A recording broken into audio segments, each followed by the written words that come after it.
situation? You don't need to go now.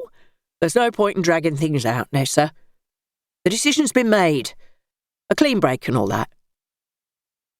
I wasn't aware I'd made a decision, but the words of retaliation wouldn't form. Dave's announcement had winded me. He went upstairs. Slowly, I uncurled my fingers from the edges of the chair and placed them on the tabletop. A sharp tug removed my wedding ring. My hands looked old and spinsterish. A bubble of panic grew in my chest, squashing the air from my lungs. I would die, old, shriveled, alone.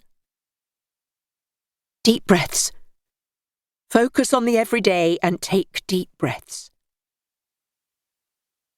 The world had listed precariously to one side, but my kitchen looked the same as it had 15 minutes earlier. The faded wood-effect cupboard front still needed replacing.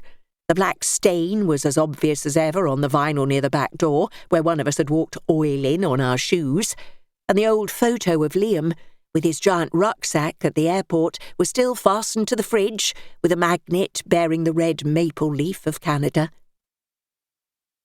I stood up slowly, keeping one hand on the table and the other on the chair back. My brain wasn't confident my body would react to orders. The slow walk to the sink was without mishap. I emptied the cold tea from our mugs and washed them, along with the lunch boxes we'd each taken to work that day.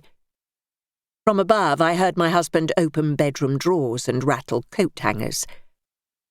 Then he stood by the front door with a suitcase. Now really did mean now. What about this? I waved the opaque Tupperware at him. You'll need it for your sandwiches tomorrow. He took it. I'll be in touch about money, the house, and stuff. He made a vague gesture around the hall, and I thought I detected a lump in his throat. Even after he left, the tears didn't come. There was a steak pie in the fridge for our tea. It would be wasted on one. I cooked an omelette, but it stuck round my mouth. I made more tea and let it go cold. I ran a hot bath. A hot bath, my cure-all for insecurity and anxiety. Confused emotions wouldn't allow me to use the luxury sandalwood bath oil Dave gave me for Christmas, so I was liberal with the feel-pampered Radox, which had been buy one get one free in the supermarket. Half an hour later, as the water cooled and the bubbles thinned, I realised I'd not told Dave my news. My news was also important and life-changing. It had been good news, but now I no longer had a husband to support me. It was bad. I'd been asked to take early retirement. The school was being forced to make cuts.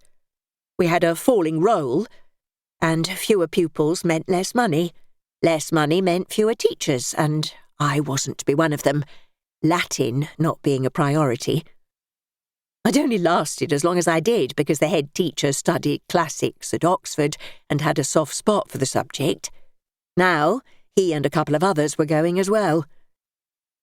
I'd been pleased because I thought I was married, with a husband and home to look after, and one steady wage still coming in. But now I was in a post-lightning bolt universe. What would I do all day without a job?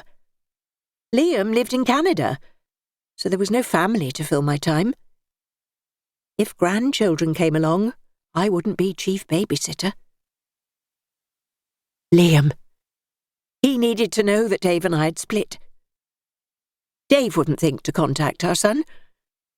Should I Skype him? No. An email would be easier and gentler. I'd be able to choose my words. Liam would be upset if he saw me sobbing on the webcam. There was no need to worry him yet. Best to wait until my head was calm before telling him. I'd email when things were clearer. The next day I went into school as usual.